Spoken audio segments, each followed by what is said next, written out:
je m'appelle Sophie, j'ai 39 ans et je travaille au service réseau en tant qu'administrateur réseau à Midi Libre. J'ai fait un DUT génie électrique et informatique industrielle. Donc je me suis orientée vers l'informatique électronique dans un premier temps.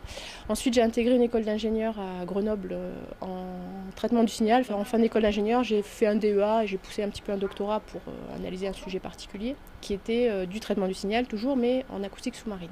J'ai commencé à travailler un petit peu dans les télécoms, les réseaux et tout doucement à coup de formation, à faire projet sur le terrain, j'ai appris tout doucement toutes les ficelles du réseau et j'en apprends toujours encore parce qu'il y en a toujours plein à apprendre. Dans mon métier, je touche à peu près trois grosses parties. La première, c'est tout ce qui est réseau au sens interconnexion d'équipements. Donc ça, c'est toute une partie qui est transparente aux utilisateurs. C'est ce qu'il y a derrière les ordinateurs, ce qui permet de les interconnecter. Ensuite, on a une partie téléphonie. La troisième partie, c'est tout ce qui est l'aspect sécurité.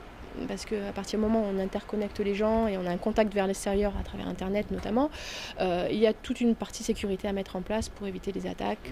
Sophie, service réseau. On a un souci avec le poste de Gilles. Tu as déjà fait des mesures un peu? Il faut avoir un peu de sociabilité et d'écoute des gens.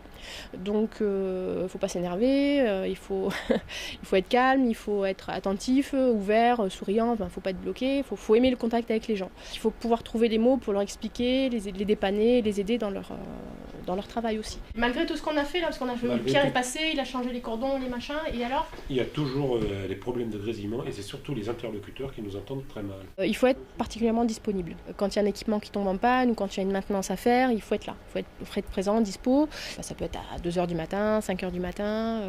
Les déplacements dans les agences aussi de nuit. C'est une ambiance particulière d'arriver dans les locaux, tout est noir, il n'y a personne, on est dans notre coin.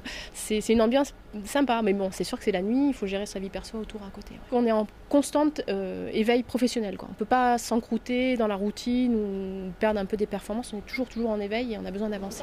Il est nécessaire de travailler en équipe pour avoir toutes les informations pour que tout fonctionne. Parce que je ne pourrais pas travailler toute seule dans mon coin, derrière mon ordinateur. J'ai besoin de contact d'un point de vue professionnel, échange technique. Et en fait, comme on s'entend très bien tous les trois, ça fait une équipe soudée et ça fait vraiment avancer les choses. Voilà.